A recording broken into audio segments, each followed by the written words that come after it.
Les enfants aujourd'hui qui n'ont jamais été autant respectés, qui n'ont jamais eu des conditions de développement physique aussi bonnes qu'aujourd'hui, n'ont jamais été autant anxieux qu'aujourd'hui.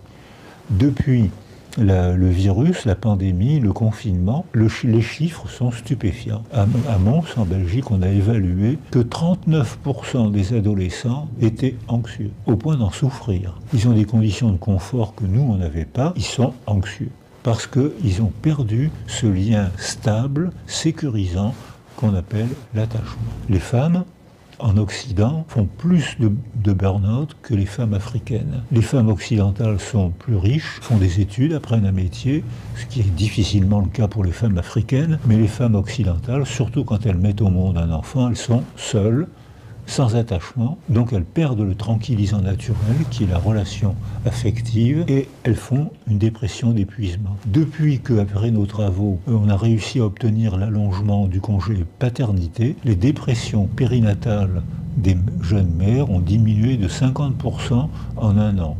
On ne peut pas vivre seul. J'ai travaillé au Japon. Et beaucoup de philosophes japonais me disaient la notion d'individu est une illusion de la pensée occidentale. Et sur le plan neurologique, la neuroimagerie confirme qu'un cerveau seul est un cerveau atrophié.